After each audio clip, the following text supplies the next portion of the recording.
Hello everyone, good afternoon. एक बहुत ही important चीज़ के ऊपर इस वीडियो में बात करने वाला हूँ। एक सिंसियर कैंडिडेट है, उनका कमेंट आया हुआ है, सो उनके डाउट के ऊपर इस वीडियो में मैं बात करने वाला हूँ। सो यहाँ पर मैं आपको एक चीज़ और बताना चाहूँगा कि अगर आपके भी कोई ऐसे जेन्युइन डाउट्स हैं तो आप कमेंट्स में शेयर कर सकते हैं। थोड़ा एक दो दिन का आगे पीछे हो सकता है, लेकिन मैं सबके डाउट्स को लेता हूँ, बात करने की कोशिश करता हूँ उस चीज़ के बारे में, क्योंकि वो जो आपका क्वेश्चन है, जो आपका डाउट है, वो बहुत ज़्यादा लोगों का डाउट भी हो सकता है। सो एक उस डाउट के बारे में बात करने से कहीं ना कहीं वो 1000, 2000, 3, 4000 लोगों के पास आप उनका जो डाउट है वो दूर होता है। सो आप भी अपना जो डाउट है वो विदाउट एनी हेजिटेशन शेयर कर सकते हैं, मैं उस पर डेफिनेटली बात करूंगा। So coming to the point, उनका क्वेश्चन ये था कि जिस तरह से अभी मैंने बताया हुआ था कि मेंस को भी टारगेट करके चलना है प्रीलिम्स के साथ में, लेकिन प्रॉब्लम ये है कि जब प्रीलिम्स की पढ़ाई कर रहे थे, जब प्रीलिम्स के लिए फोकस्ड थे, आरओ एआरओ के लिए एंड यूपीपीसीएस के लिए, एंड ऑब्वियसली ये मैं उन लोगों की बात कर रहा हूँ जिन्होंने एक दो अटेम्प्ट पास्ट में दिए हुए हैं, लाइक वो एकदम बिगनर नहीं है, उन्होंने पहले पास में आरओ एआरओ यूपीपीसीएस को एक दो बार दिया हुआ है, बट अनफॉर्चुनेटली नहीं हुआ, कभी कभार एक दो नंबर से 4 नंबर से मिस हो गया। अब आरओ एआरओ वाला जो एग्जाम था 11 फरवरी को, वो लीक हो गया था, देन यूपीपीसीएस का पेपर पोस्टपोन हो गया। सो कहीं ना कहीं वो प्रीलिम्स के लिए फोकस थे, 70-80% उनकी प्रिपरेशन हो भी गई थी, बट बिकॉज चीज़ें लेट हो गई। अब पता है कि जुलाई अगस्त में चीज़ें होनी है, सो मेंस को टारगेट करना पड़ रहा है। वो भी चीज़ें उतना इफेक्टिवली नहीं हो पा रही हैं, क्योंकि अभी जर्नी को शुरू किया हुआ है। प्रीलिम्स कहीं ना कहीं साइडलाइन हो गया है, क्योंकि 70-80% पर चीज़ों को क्या हुआ था, देन प्रीलिम्स को साथ मेंस को साथ में लगा लिया प्रीलिम्स के, तो कहीं ना कहीं मेंस में थोड़ा सा ध्यान बट गया एंड उधर प्रीलिम्स भी अटका हुआ है। सो यहाँ से क्या किया जाए, क्या कोई ऐसी टेस्ट सीरीज ज्वाइन कर लेनी चाहिए सो दैट एक कंटिन्यूटी बनी रहे, एक कंसिस्टेंसी बनी रहे, कि कहीं ना कहीं आप प्रीलिम्स को भी तैयार करते रहो, तो प्रीलिम्स से आप कहीं ना कहीं कॉम्प्रोमाइज ना करो अपनी प्रिपरेशन में, एंड अलोंग विद दैट आपका मेंस का पोर्शन भी तैयार होता रहे, उसमें भी आपको प्रॉब्लम ना हो। सो किस तरह से फोकस किया जाए, कैसे चीज़ों को मैनेज किया जाए, देखिए इसके बारे में मैं आपको बहुत ही टू द पॉइंट 2-3 मिनट में अगली चीज़ें बताने वाला हूँ, ध्यान रखिएगा।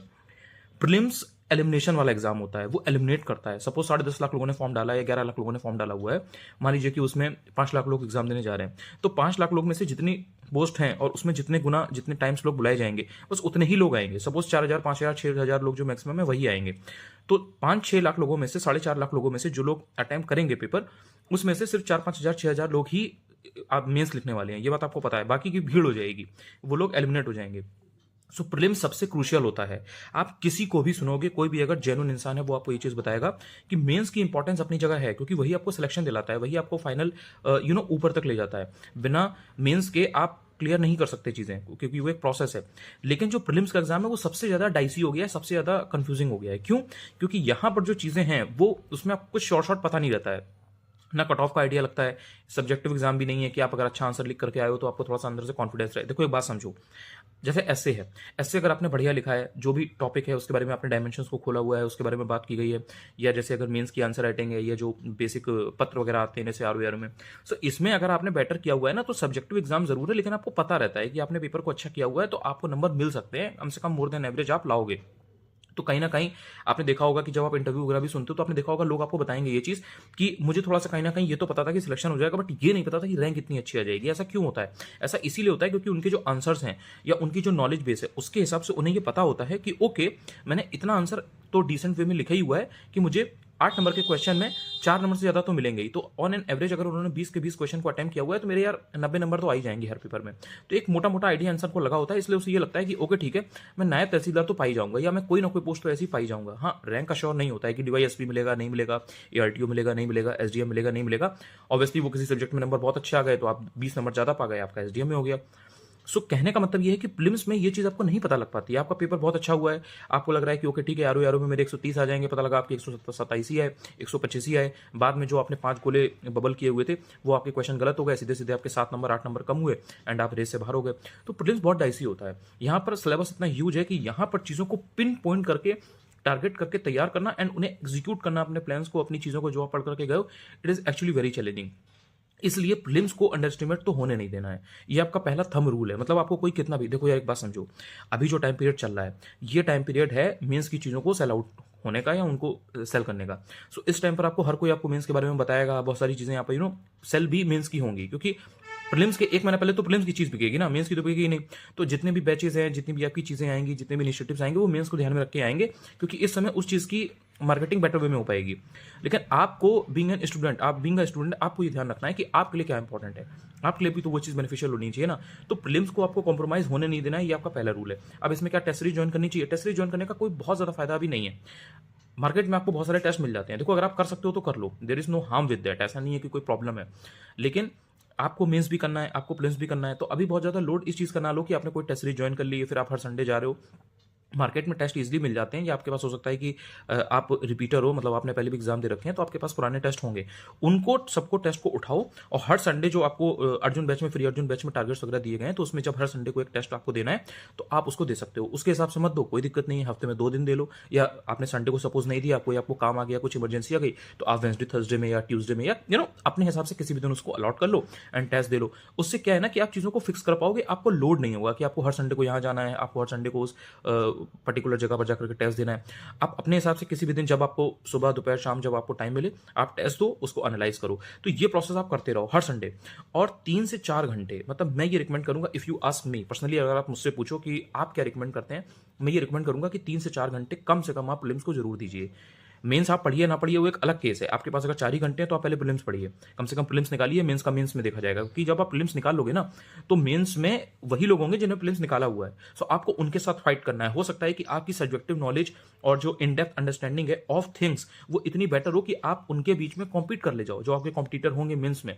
लेकिन प्रीलिम्स में यहाँ पर कुछ पता नहीं चलता है। हो सकता है कि आपके बाद किसी इंसान ने तैयारी शुरू की हो, लेकिन वो आपसे ज़्यादा मेहनत कर ले जाए, आपसे ज़्यादा डिसिप्लिन एंड कंसिस्टेंसी मेंटेन कर ले जाए अगले 6 महीने में, एंड वो निकाल के चला जाए, और आपको लगता रहेगा अरे मैं तो 4 साल से पढ़ रही हूँ या 4 साल से तैयारी कर रहा हूँ और मेरा नहीं हुआ। तो आपको समझना पड़ेगा ये चीज़ कि प्रीलिम्स में बहुत ज़्यादा लोग हैं, कॉम्पिटिशन बहुत ज़्यादा है। तो यहाँ से जितना जल्दी निकल करके मेंस में आओगे ना, उतना ज़्यादा आपके चांसेस बढ़ जाते हैं सक्सेसफुल होने के। तो इसलिए प्रीलिम्स को तो 3 से 4 घंटा हर हालत में दो। पहले आपके पास टाइम कम है, पहले प्रीलिम्स को दो, उसके हिसाब से अपने 2 सब्जेक्ट कोई भी उठा लो। मैंने जो प्रायोरिटी बनाई हुई है उसमें मैंने हर चीज़ का ध्यान रखा हुआ है। ज्योग्राफी को पहले दिया, मॉडर्न हिस्ट्री को दिया, देन मिडिवल को दिया, देन एंशियंट को दिया, टाइम पीरियड भी उतना ही दिया हुआ है। देन उसके बाद में मान लो कि पॉलिटी है, एनवायरमेंट है, फिजिक्स है, जो भी इंपॉर्टेंट सब्जेक्ट्स है उनको अपने हिसाब से आप बांट लो एंड उनको तैयार करना शुरू कर दो। फिर जो उसके ऊपर का टाइम है, जैसे 4 घंटे आपने 3.5 घंटे प्रीलिम्स को दिया, 2 सब्जेक्ट आपने तैयार किए, एक सब्जेक्ट को आपने 2 घंटे पढ़ा, एक सब्जेक्ट को आपने 1.5 घंटे पढ़ा, ये आपका हो गया, क्लियर है, कोई दिक्कत नहीं है। हफ्ते भर इस चीज़ को रिपीट करो, हफ्ते भर के बाद टेस्ट दो, देखो उसमें क्या गलत हुआ, क्या गलत नहीं हुआ, क्या आपने एनालिसिस उसमें की, आपके पॉजिटिव क्या है, नेगेटिव्स क्या है, ये आपने देखा, done, you are done. Prelims इतना बहुत है। ये चीज़ अगर आपने 2.5-3 महीने कर ली, कोई भी इंसान आपका प्रीलिम्स रोक नहीं सकता। कोई इंसान कितना भी तेज क्यों ना हो, कुछ भी हो, उसका हो ना हो, इट डजंट मैटर मच, आपका जरूर होगा। आप पीछे नहीं रह जाओगे अगर आपने इस प्रोसेस को फॉलो कर लिया। मेंस के लिए साथ में पीवाईक्यू आपने सॉल्व करना शुरू किया, पहले 1 साल के करो, फिर 2 साल के करो, फिर 3 साल के करो, और चारों पेपर करने हैं, जीएस 1 2 3 4। अपने हिसाब से पहले पेपर जो है वो डिसाइड कर लो कि पहले जीएस 1 करने वाले हो, या जीएस 2 करने वाले हो, या जीएस 3 करने वाले हो। इस हिसाब से प्लान कर लो। जीएस 4 एथिक्स का है, उसका प्रीलिम्स में बहुत ज़्यादा रोल नहीं है, ओवरलैप करती नहीं है चीज़ें, तो उसको थोड़ा बहुत पढ़ लो, बाकी का पेपर बाद में पढ़ लेना। क्योंकि अभी पहले आपके लिए जरूरी ये है कि आप प्रीलिम्स को टारगेट कर लो, और प्रीलिम्स के साथ में मेंस भी टारगेट कर लो, इतना कि आपको बाद में जो 3-3.5 महीने का या 2.5 महीने का टाइम मिलेगा, उसमें आपके पास ये हालत ना हो, आपके सामने ये चैलेंज ना आए कि मेरे को अभी मेंस पूरा करना है, और वो फिर कहीं ना कहीं आप कर नहीं पाओगे, वो आप सिर्फ चीज़ें निपटाओगे, और निपटाना आप समझते हो बेटर में कि क्या होता है, फॉर्मेलिटी जिसे कहते हैं। बस जल्दी जल्दी आपने कर दिया, लेकिन जिस तरह से आप करना चाहते थे या जिस तरह से आप कर सकते थे, वो आप नहीं कर पा रहे हो। सो मुझे ऐसा लगता है कि अब आप इस चीज़ को बेटर वे में समझ पा रहे होगे। अगर आपके पास 6 घंटे हैं तो 4 घंटे प्रीलिम्स को दो, 2 घंटे मेंस को दो। अगर मैं एकदम पिन पॉइंट करके आपको घंटे के हिसाब से बताऊं तो ये है। आपके पास 8 घंटे हैं तो 5 घंटे प्रीलिम्स को दीजिए, 3 घंटे मेंस को दीजिए। अगर आपके पास 10 घंटे हैं तो उसमें से 4 घंटे 5 घंटे आप प्रीलिम्स को दीजिए और 4-5 घंटे मेंस को दीजिए। अब ये आपके ऊपर है, completely it depends on you कि आपके पास कितना समय है और आप कितना अपने हिसाब से देते हैं। क्योंकि हो सकता है कि आपको मेंस में चीज़ों को समझने में उतना दिक्कत ना आ रही हो, तो अगर आप 3 घंटे भी डेली दोगे ना तो एनफ है। ये कोई ऐसी बात नहीं है कि ये बहुत कम टाइम है।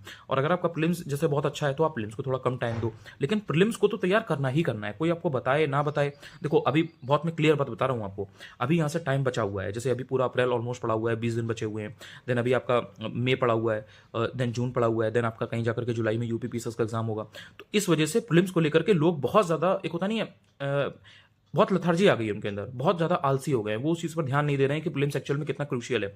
जैसे ही जून आएगा आप देखना, हर कोई इंसान करंट अफेयर्स के पीछे भाग रहा होगा।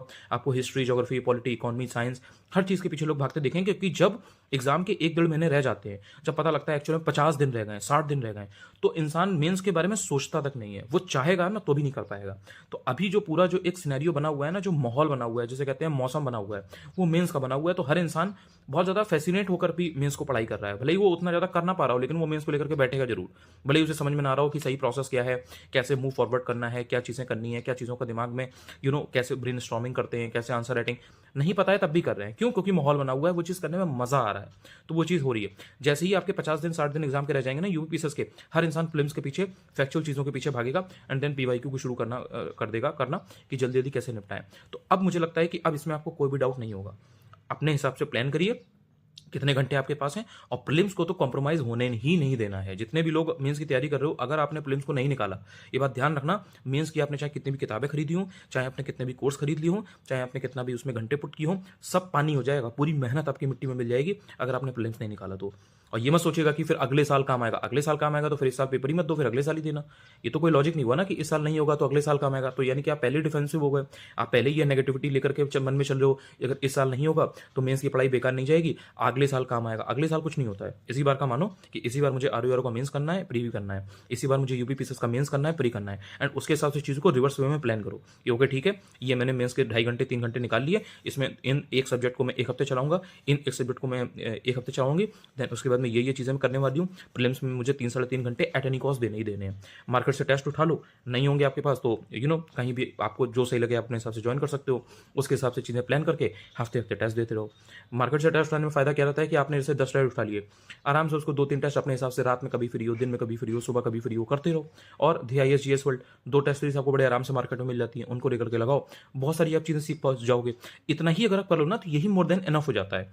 इनको करना एंड इनको 2 से 3 बार रिवाइज करना, रिजल्ट आपके सामने होगा। मुझे या किसी भी इंसान को आपको कहने की या उसको जज करने की जरूरत भी नहीं पड़ेगी, आप खुद जान जाओगे कि यार मैं तो 10 लेवल ऊपर आ गया हूँ, मैं तो जहां पहले थी उससे मैं 40-50% आगे आ चुकी हूँ। वो कॉन्फिडेंस आपके सामने होगा। ये सारी चीजें ऐसी हैं जो रियल लाइफ में काम करती हैं। मैं आपको वो ऐसी चीजें बता दूं जो पेन पेपर पर तो बहुत अच्छी लगती है, वीडियो में तो बहुत अच्छी लगती है, लेकिन वो एक्चुअल में काम नहीं करती है, तो कहीं ना कहीं आपकी जो प्रॉब्लम है वो सॉल्व नहीं होगी। तो मेरा फिर कोई मतलब नहीं रह गया ना उस बारे में बात करने का। इसीलिए मैं आपको ये चीज़ बता रहा हूँ कि प्रीलिम्स को कॉम्प्रोमाइज़ होने ही नहीं देना है। ये जो मौका भगवान ने आपको दिया है, ये जो गोल्डन अपॉर्चुनिटी आपको मिली है, सोचिए अगर ROR का पेपर नहीं होता कैंसिल, मतलब ये जो री एग्जाम होना है अगर ये नहीं होता, गवर्नमेंट या चीज़ें इस चीज़ को एक्सेप्ट नहीं करती कि पेपर लीक हुआ है, सोचिए आपका ROR का अटेम्प्ट गया था, आपको मौका मिलना ही नहीं था। आप उस चीज़ को समझिए कि कितनी बड़ी अपॉर्चुनिटी भगवान ने आपको दी है। या जो यूपी पीसीएस का पेपर है, अगर वो पेपर नहीं पोस्टपोन होता तो सोचिए आपका ये साल पूरा 1 साल गया था। तो अब जो मौका आपको मिला है, ये जो 3 साढ़े 3 महीने 4 महीने आपको मिले हैं, आपको मतलब एकदम कुआं खोद देना है। आपको इतनी हार्ड वर्क करना है, इतना स्मार्ट वर्क करना है कि कोई कमी रह ही ना जाए प्रीलिम्स एंड मेंस में। तो आई होप कि अब आपको दिक्कत नहीं होगी। जितना ज़्यादा आप अच्छे से प्लान कर लोगे ना, उतना अच्छा एग्जीक्यूशन होता है। प्लानिंग में कमी होगी तो एग्जीक्यूशन भी कमी रह जाएगी। Thank you so much.